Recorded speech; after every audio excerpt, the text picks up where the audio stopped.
Assalamualaikum warahmatullahi wabarakatuh. Alhamdulillah wassalatu wassalamu ala Rasulillah wa ala alihi wa sahbihi wa mawala. Alhamdulillah pada pertemuan kali ini kita bisa melanjutkan perkuliahan dengan perkuliahan daring. Materi terdahulu yang pernah saya jelaskan adalah materi tentang array. Saya mengambil referensi dari petanikode.com. Ini salah satu situs yang recommended untuk belajar pemrograman untuk situs pemrograman yang berbahasa Indonesia. Untuk melanjutkan pembahasan mengenai array, saya masih mengambil dari petanikode.com. Penjelasan terdahulu adalah mengenai array satu dimensi. Jadi kalau bisa saya evaluasi ulang, saya review kembali. Jadi dengan array ini intinya adalah kita bisa menyimpan suatu data dalam bentuk variabel. Bedanya kalau dalam satu variabel kita hanya bisa menyimpan satu data, tapi kalau tipe variabel itu bertipe array, maka kita bisa menyimpan banyak data ditampung dalam satu variabel saja. Tentu ini akan membuat komputer lebih irit dalam menyimpan data. Atau istilahnya kompleksitas dari pemrograman bisa diperkecil. Nah, selain array yang satu dimensi, ternyata array itu memiliki dimensi yang lebih tinggi. Bisa berdimensi 2 atau bisa berdimensi 3, tapi yang paling populer berdimensi 2. Kita mengenalnya dengan namanya array multidimensi. Jadi bisa kita maknai bahwa array multidimensi itu artinya array yang memiliki lebih dari satu dimensi. Jadi bisa 2, 3, 4, 5. Atau ada nama lain yang kita sebut sebagai array yang ada dalam array. Kalau array satu dimensi saya kira tidak terlalu membingungkan karena sintaksnya jelas. Tapi array multidimensi walaupun sintaksnya jelas, mahasiswa biasanya agak bingung karena array yang dua dimensi terdiri dari dua hal. Kita melibatkan baris dan melibatkan kolom.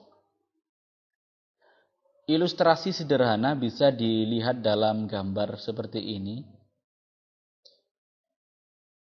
Ini adalah contoh array multidimensi. Kalau kita lihat bersama, ini mirip seperti tabel yang tidak ada nama kolom dan tidak ada nama barisnya. Karena nama kolom dan baris itu dalam array diwakili dengan indeks. Kalau dalam array satu dimensi, maka indeksnya bisa dimulai dari 0 sampai indeks ke n. Tapi array multidimensi, indeksnya kan terdiri dari 2. Berarti setiap indeks dia memiliki dua elemen baris dan elemen kolom. Misalkan di gambar ini ada data yang bernama Lili, kemudian ada data bernama Lala, ada data bernama Maya. Maka komputer akan menandai bahwa data yang bernama Lili ini ditampung ke dalam array pada indeks ke 0 dan 0. Jadi maksudnya Lili ini ditampung pada baris ke 0 dan kolom ke 0. Kemudian ada data yang bernama Lala, ini ditampung pada indeks baris ke 1, kolom ke 0.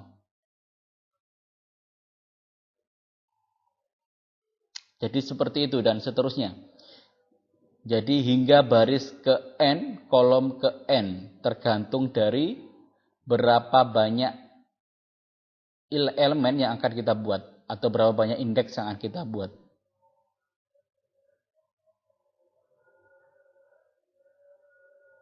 Itu contoh simpelnya. Kemudian kita coba langsung menuju ke contoh pemrograman. Silakan dibuat package baru, silakan dibuka netbinnya, tidak perlu bikin project baru, cukup bikin package baru. Saya namai package pertemuan 10.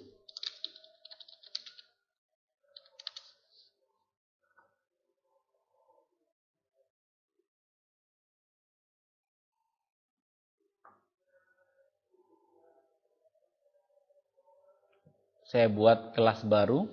Saya namakan dengan array multidimensi.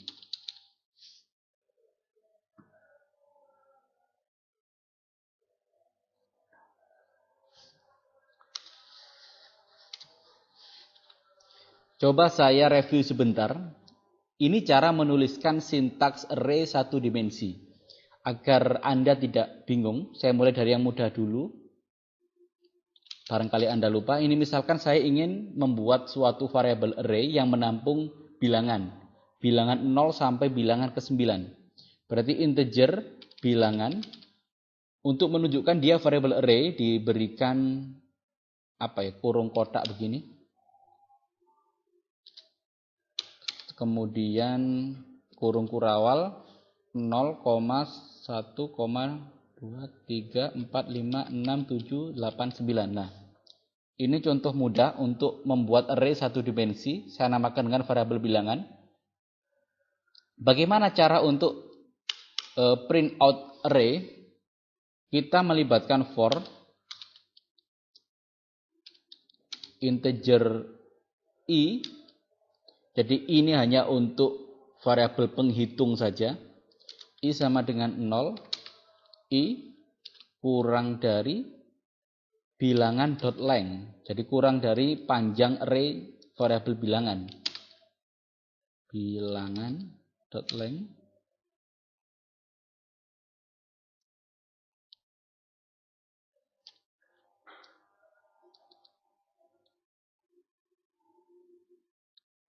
Oke, sebentar. Integer i sama dengan 0.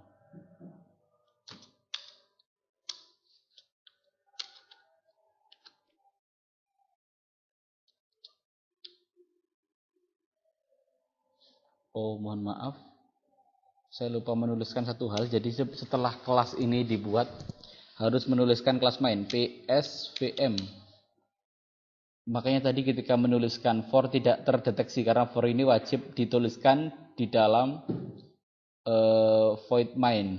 Sebenarnya nggak wajib karena memang saya ingin memfungsikan for ini untuk print out, maka wajib ditaruh di main.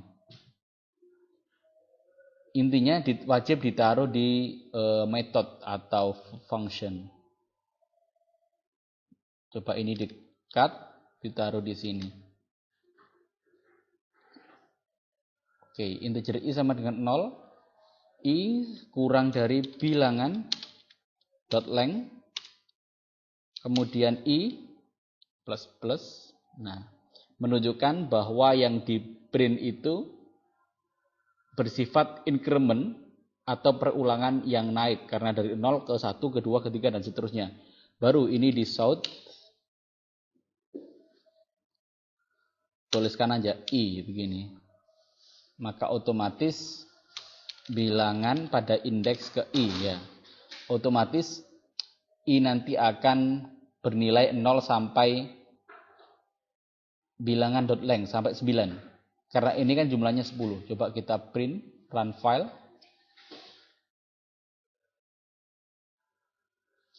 Nah, betul 0 sampai 9. Kita coba untuk membuat array 2 dimensi. Ini sudah array 1 dimensi. Array 1 dimensi.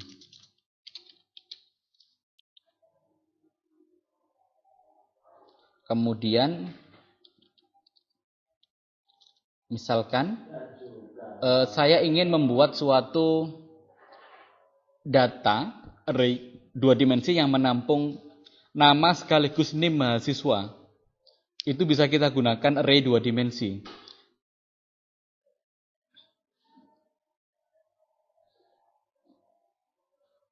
Jadi array yang dibuat adalah array dalam bentuk string. NIM-nya bernilai string. Karena prinsipnya begini, dalam satu data array itu tidak akan bisa memuat data dengan tipe yang berbeda.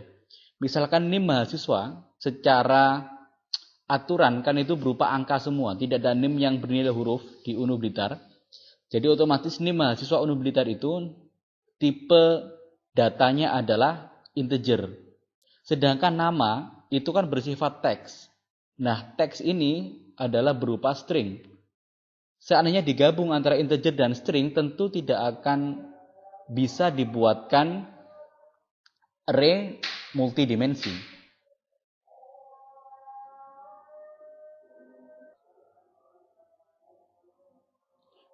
Baik, saya lanjutkan kembali. Ya, tadi saya mencontohkan array 2 dimensi untuk menampung data NIM sekaligus data mahasiswa. Maka kita coba untuk membuatnya dalam tipe data string.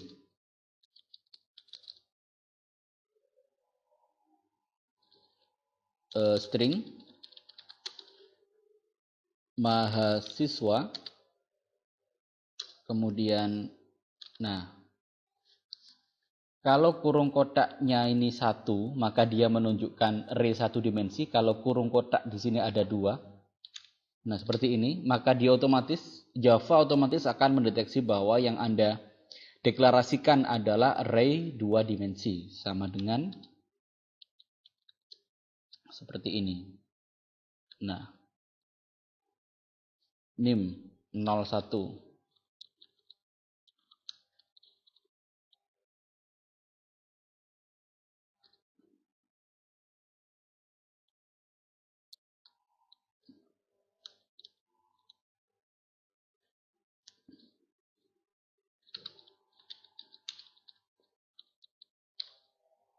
Ya, sudah seperti ini contohnya.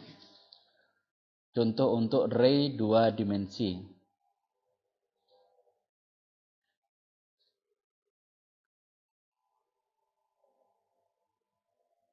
Kemudian misalkan lagi, biar contohnya lebih mudah, tidak langsung ke string, coba kita membuat contoh integer dulu. Misalkan matriks. Karena contoh di matematika yang paling mudah untuk menggambarkan array 2 dimensi adalah dalam bentuk matriks.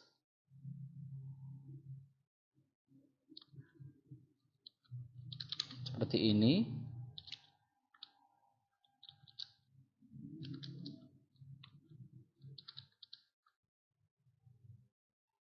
Datanya isinya 1, 5.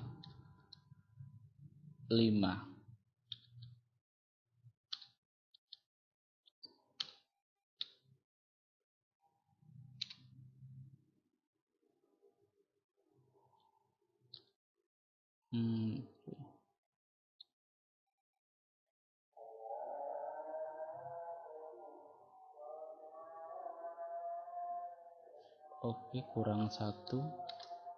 Nah, seperti ini. Saya komentari dulu.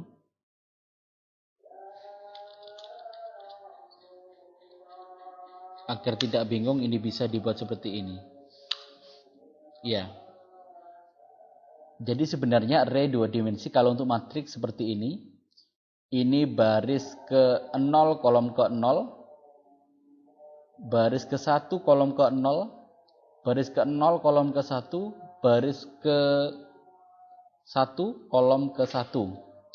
Mengapa tidak dimulai dari 1? Karena semua array itu memiliki indeks yang dimulai dari 1. Itulah yang membedakan antara pemrograman dengan perhitungan matematika biasa. Kalau dalam matematika kita bisa bebas ini dimulai dari baris ke 0, kolom ke 0. Tapi dalam pemrograman harus dimulai dari indeks ke 0. Seandainya matriks ini di print, ini akan lebih menarik karena melibatkan for yang berulang. Jadi for di dalam for. Jadi for di dalam for ini bisa kita sebut sebagai nested for.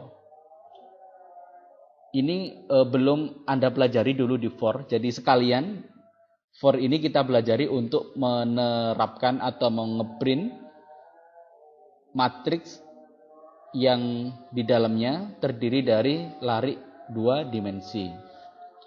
For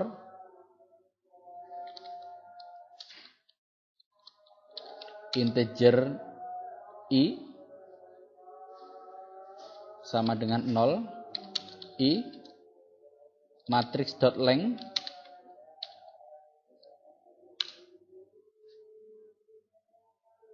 kemudian I plus plus. Ya, for yang pertama ini akan dikhususkan untuk ngeprint baris, kemudian for kedua dikhususkan untuk ngeprint kolom. Jadi untuk ngeprint tiap dimensi array itu dibutuhkan satu for. Kalau dimensinya 1, for-nya 1. Berarti kalau dimensinya 3, kita membutuhkan 3 for. Jadi nested di dalam nested for. Integer kita namakan dengan integer J karena I sudah terpakai di atas. Integer J sama dengan 0. Kemudian J kurang dari matriks 0 dot length J plus plus.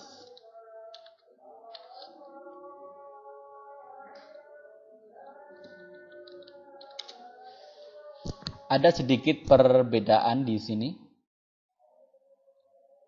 Ini untuk ngeprint kolom. Ini ngeprint baris. Yang kedua adalah ngeprint kolom. Ada sedikit perbedaan. Kemudian baru shout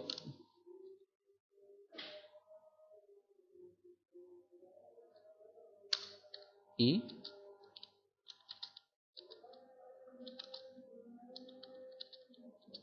plus J. Contohnya seperti ini. Coba di run lagi. Nah, sudah. Jadi seperti ini. Ini belum ngeprint nilai dari data. Hanya ngeprint indeks saja. Indeks 0, baris 0, kolom 0, baris 0, kolom 1, baris 1, kolom 0, baris 1, kolom ke 1. Jadi ini hanya untuk ngeprint indeksnya saja. Kemudian indeks ini coba kita ganti dengan nilai agar kita tahu nilainya.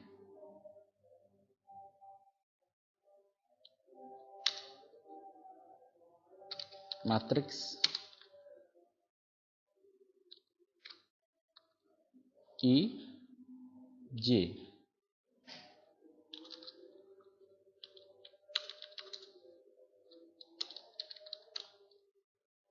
Coba di print. Oke, seperti ini.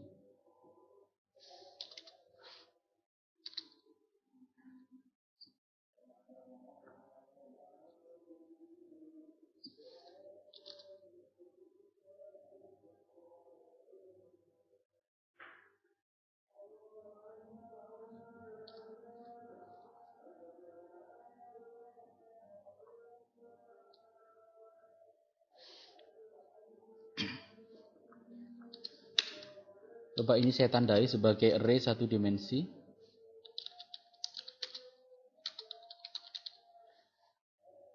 Kopas taruh di bawahnya. Array 2 dimensi. Run file. Nah, sudah. Hasilnya seperti ini. Jadi di atas ini contoh array 1 dimensi. Kemudian di bawahnya ada array 2 dimensi.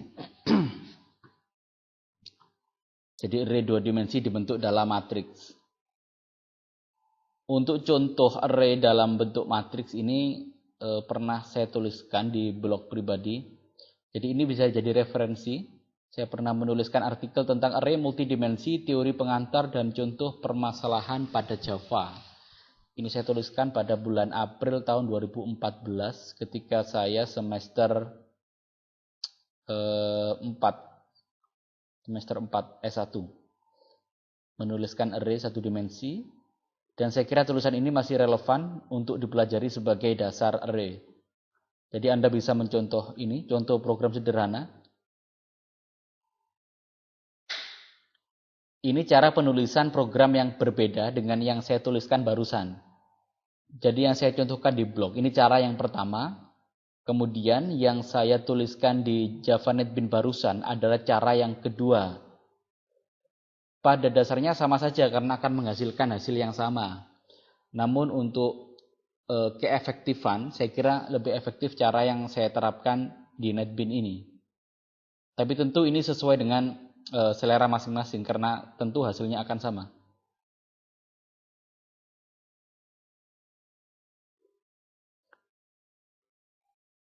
Iya. Oh iya, jadi di blog ini saya menerangkan dua cara. Ada cara yang pertama dan ada cara yang kedua. Kemudian saya lampirkan juga dengan contoh permasalahan. Buatlah dua matriks berordo sama, misalkan matriks A dan matriks B dengan menggunakan mekanisme array dua dimensi. Kemudian buat larik C yang nilainya merupakan hasil perhitungan dari penjumlahan dari A dan B. Jadi perhitungan di sini bisa perhitungan penjumlahan, pengurangan maupun perkalian. Kalau pembagian matriks saya kira sangat sulit. Kita buat 3 operator saja, penjumlahan, pengurangan, dan perkalian. Ini program untuk membuat matriks A dan B. Ini outputnya. Jadi matriksnya ini ternyata matriks 3 berordo 3. Tapi array yang digunakan tetap array 2 dimensi. Bukan array 3 dimensi, hanya 2 dimensi saja. Kemudian outputnya keluar matriks A dan matriks B. Lalu di sini menambahkan deklarasi matriks C yang nilai elemennya adalah hasil perhitungan matriks A dan B. Ya, ini perhitungan pengurangan dan juga penjumlahan. Oh iya, hanya 2 saja. Untuk materi yang ada di blog ini, silakan Anda tiru di NetBeans masing-masing sebagai tugas dan praktik yang Anda lakukan. Tugas praktik minggu ini untuk tugas array 2 dimensi adalah membuat matriks 2 dimensi seperti ini. Jadi ini adalah contoh array 2 dimensi dalam bentuk tipe data integer. Saya melanjutkan penjelasan yang belum saya cantumkan di blog. Saya membuat array 2 dimensi untuk menampung data mahasiswa. Ada NIM dan ada nama.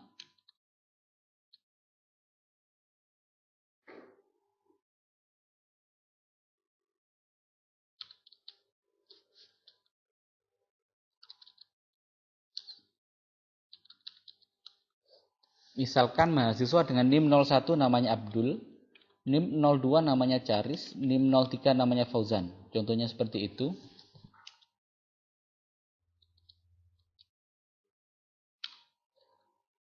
Baik NIM maupun nama sama-sama dibentuk dalam tipe data string.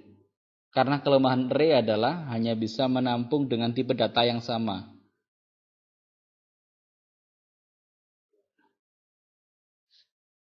(02)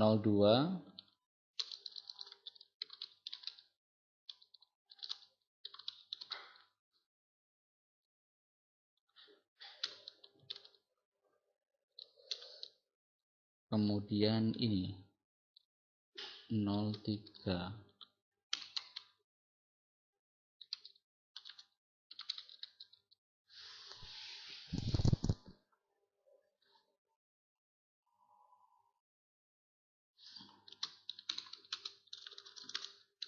Untuk integer. Jadi contoh di NetBeans saya bedakan jadi 3. Contoh array 1 dimensi, contoh array 2 dimensi untuk integer, kemudian ada contoh array untuk string. Array 2 dimensi untuk string. Seperti ini.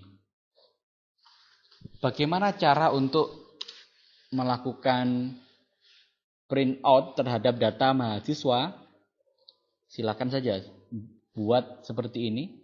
Ini bisa langsung di copy, paste di bawahnya.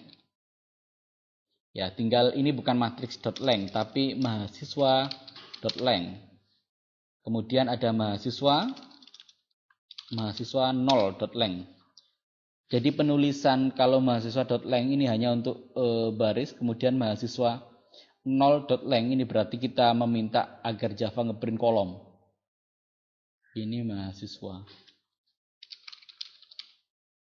I dan J. Oke. Kalau ini di run, hasilnya akan seperti ini ya. Jadi lengkap, ada NIM 01 Abdul, NIM 02 Charis, NIM 03 Fauzan.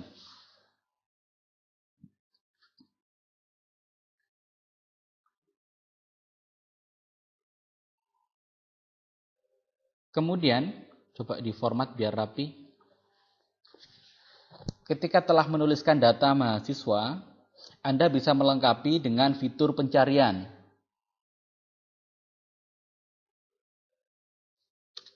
Namanya cari mahasiswa. Bisa cari berdasarkan nama atau cari berdasarkan NIM. Bagaimana caranya? Seperti ini.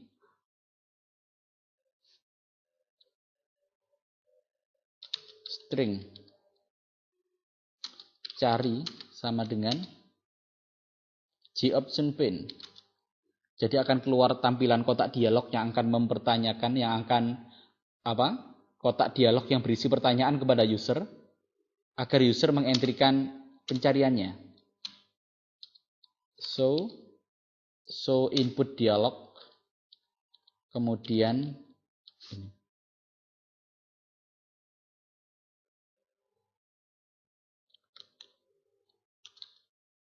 Cari mahasiswa berdasarkan NIM. Oke. Kemudian for yang sudah double ini tadinya hanya berfungsi untuk ngeprint data mahasiswa. Kemudian kita tambahkan, di copy aja, dipaste di bawahnya. Berarti for 2 ini akan difungsikan untuk mencari mahasiswa. Dikolaborasikan dengan if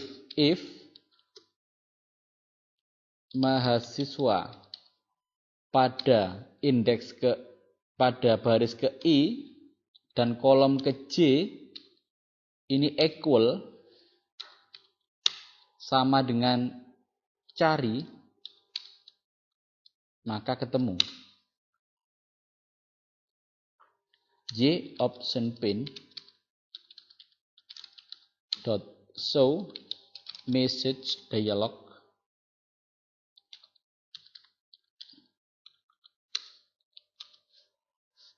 mahasiswa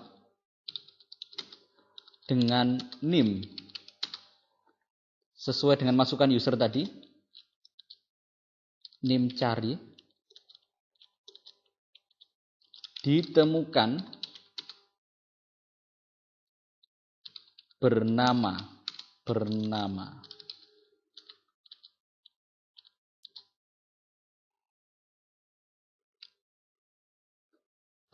mahasiswa pada kolom ke I, pada baris ke I, kolom ke J.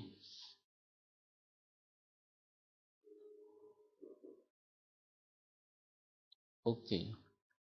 Misalkan seperti ini, coba di run file. Oke, cari mahasiswa berdasarkan NIM. Saya ketikkan 01 karena 01 tadi ada, harusnya muncul bernama Abdul. Oke. Mahasiswa dengan NIM 01 ditemukan bernama 01. Oke, masih salah. Namanya belum muncul.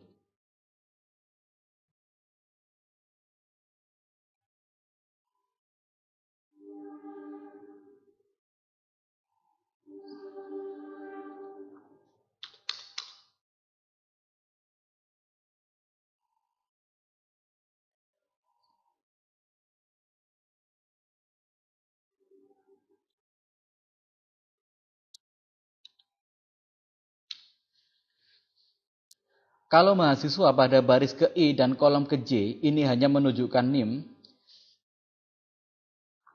kemudian apa yang menunjukkan nama? Oh, berarti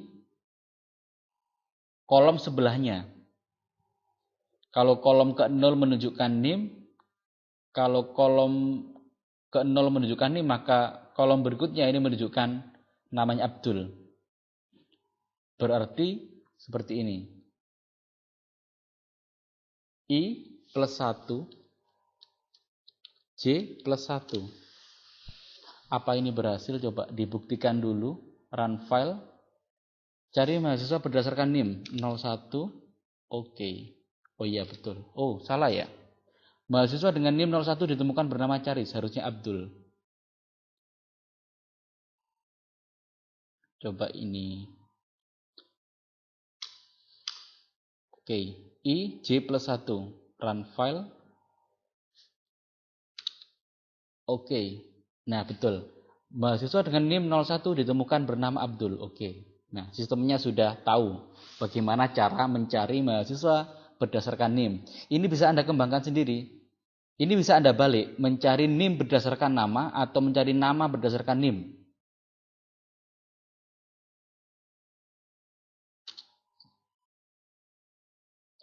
Jika tidak ditemukan, berarti ya tidak ada.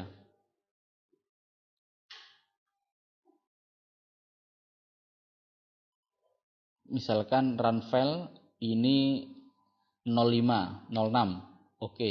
Nah, berarti tidak ada. Data tidak ditemukan.